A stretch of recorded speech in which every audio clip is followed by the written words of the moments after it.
You don't meet a narcissist in their final form. You meet them in their masterpiece, their mask. They arrive not as storms, but as sunlight, warm, alluring, familiar. Their charm is effortless, magnetic. The way they look at you feels almost divine, like destiny itself just sat down beside you.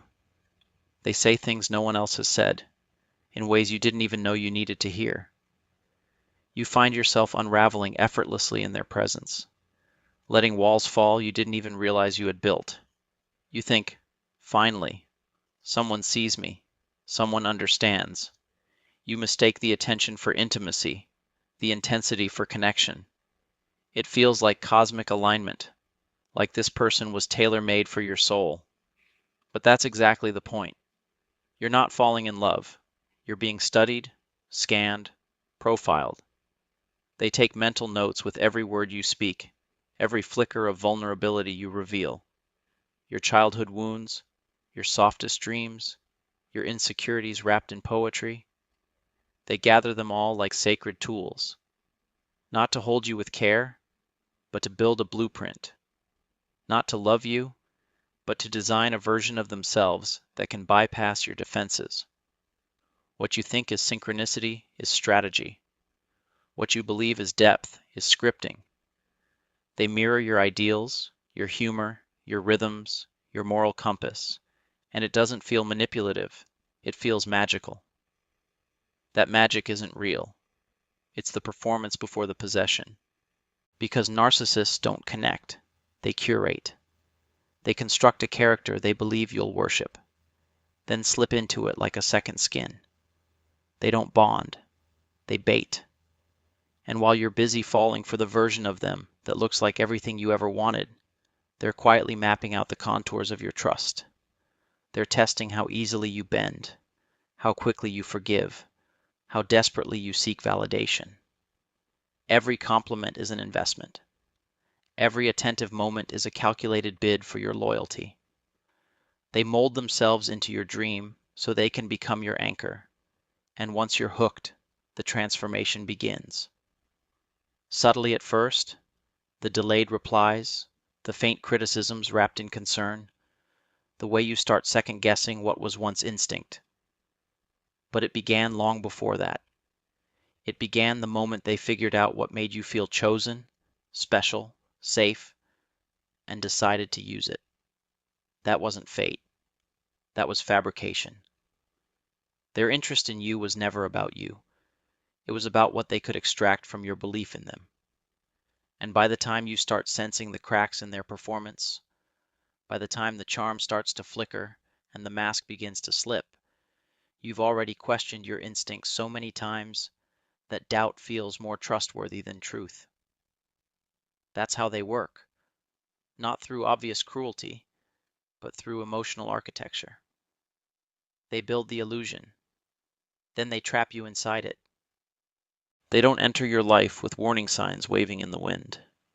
They come cloaked in attention, wrapped in charm, soaked in sweetness so deliberate it feels like the universe is finally answering every longing prayer. Their words come effortlessly, crafted with surgical precision to heal the very wounds you thought you had hidden. They call you brilliant, beautiful, rare. They listen intently, ask all the right questions, and remember everything you say, not because they care deeply, but because they intend to use it precisely. They study your vulnerabilities like a cartographer mapping uncharted territory. The tremble in your voice when you talk about your father, the flicker in your eyes when you mention abandonment, the light in you that flickers between survival and hope. And in response, they offer everything you ever dreamed someone might say. You begin to relax, to trust, to exhale. You think, this is different. It feels safe, familiar, intimate. What you don't realize is that you are not being seen. You're being scanned. They aren't connecting with you. They're calculating you. And just like that, your door opens. Not out of weakness, but because you believe this is what love feels like. What you don't know yet is that you haven't found safety. You've welcomed a storm dressed like spring. They saturate you in praise until your sense of value becomes linked to their voice. Your reflection is no longer in your own mirror, it's in their eyes. And when you finally feel secure, when you begin to let your guard down and breathe in their approval as if it's air, that is when they begin to take it away. Quietly, strategically, piece by subtle piece. It starts so quietly, you mistake it for coincidence. A slightly delayed reply to a message that once got instant responses. A compliment that feels less enthusiastic. A backhanded comment cloaked in humor. You're so dramatic sometimes. That's not what happened, but okay. You brush it off because you've seen their best. You know their sweetness. You hold on to the version of them that made you feel chosen, not realizing that version was never the truth. It was the trap. The warmth turns lukewarm. The closeness shifts to criticism, and yet you make excuses. They had a long day. They're stressed.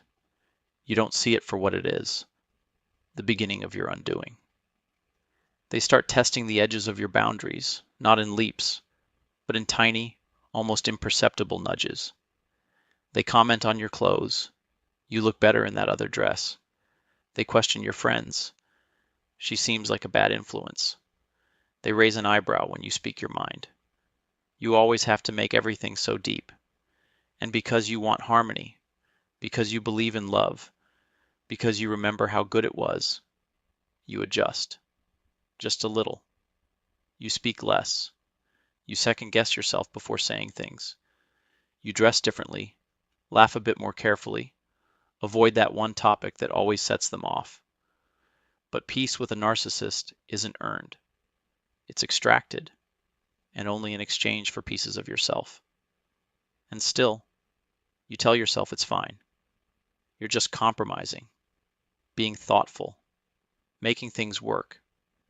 But the truth is brutal. This isn't compromise. It's erosion. And while you're editing yourself into someone more palatable, more agreeable, more worthy, they are tightening their grip, slowly, silently, systematically, until you forget what it ever felt like to be free. They don't take your sanity in one blow. It's taken in fragments, in whispers, in seeds of doubt so small they feel like your own thoughts. At first, it's just subtle dissonance. You recall a conversation clearly, but they swear it happened differently. You express a hurt, and they respond not with care but with a smirk, or worse, accusation. You're too sensitive. You're overthinking. That never happened. And because you love them, or believe you do, you begin to question yourself instead. You think, maybe I was tired. Maybe I took it the wrong way. Maybe it's me. And in those maybes, your reality begins to fracture. Not because you're weak, but because they are expert architects of confusion. Narcissists are not loud tyrants in this phase. They are subtle rewriters of truth.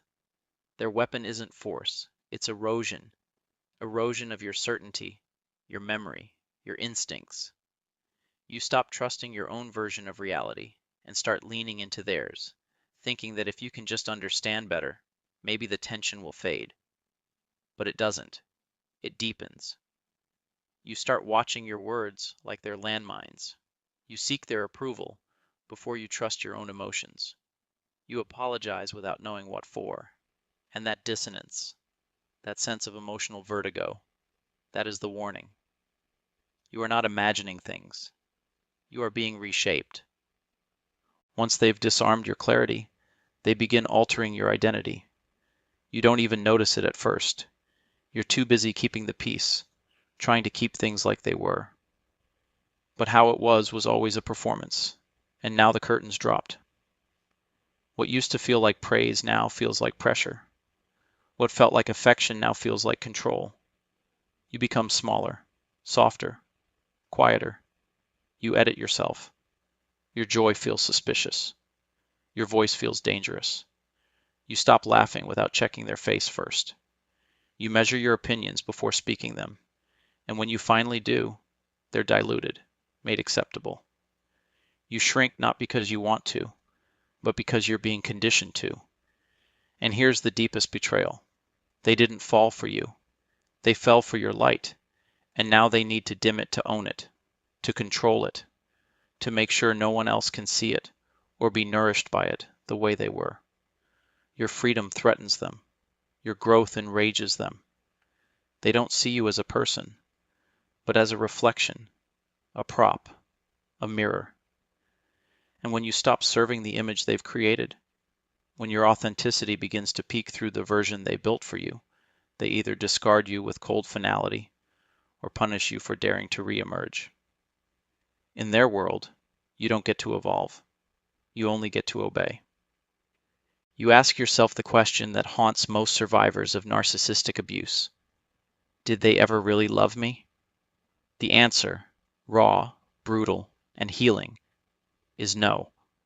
Not in the way real love lives and breathes. They loved the attention you gave them, the way you looked at them, the admiration in your eyes that made them feel important. They loved your loyalty, your emotional labor, your willingness to bend. They loved what you gave, but they never truly loved you. Not the way love is supposed to witness and honor the soul. Because real love doesn't fear your independence. It doesn't compete with your identity. It doesn't flinch when you say no.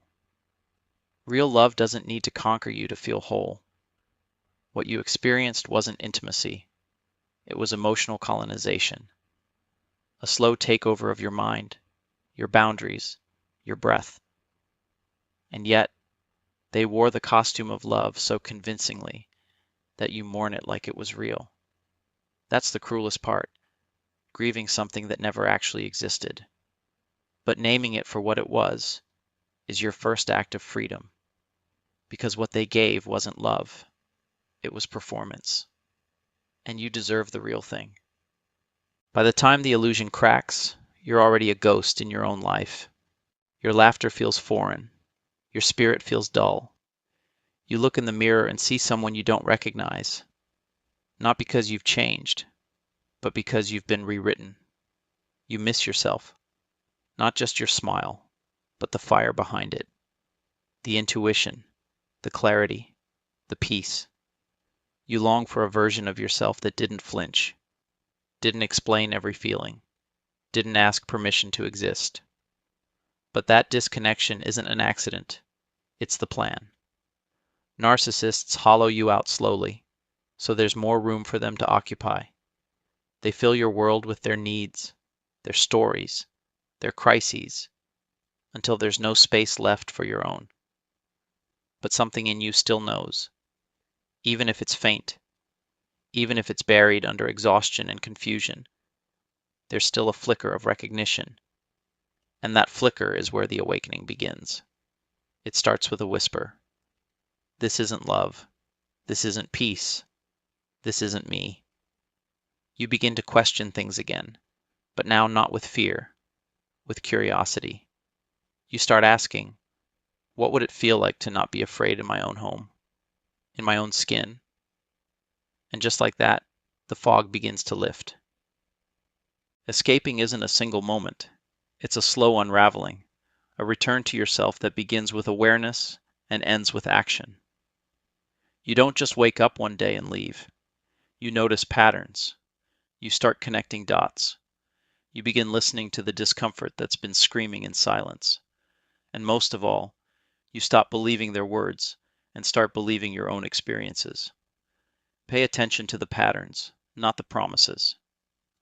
Promises are made to manipulate. Patterns are truths that reveal.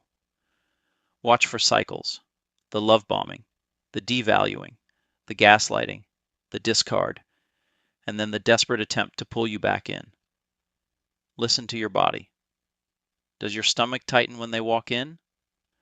Do you go silent when they speak? That's not normal. That's survival mode. Set boundaries early and don't apologize for them. See how they react.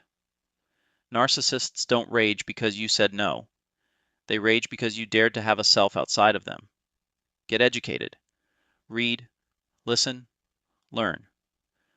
Knowledge is your armor, your exit map, your truth serum. And finally, reconnect with your inner voice. Journal. Be still. Ask yourself the questions you've avoided. Your intuition hasn't abandoned you. It's been silenced under fear. Bring it back. Trust it again. You are not the problem. You are not crazy. You are not broken. You are not weak. You were targeted because of your empathy, your depth, your light. Because manipulators don't hunt the dim, they seek the radiant. And now, you see what they saw all along. Someone worthy, someone powerful. But your power isn't in fixing people who feed off your light. It's in knowing when to walk away from those who mistake your warmth for weakness. So walk, not because you're running, but because you're rising. You're stepping back into your clarity, your boundaries, your voice. You're returning to the self they tried to erase. And no matter how long you stayed, no matter how deep the wound, it's never too late to choose peace, to choose truth, to choose you. Because the moment you stop trying to earn their love is the moment you start remembering your worth.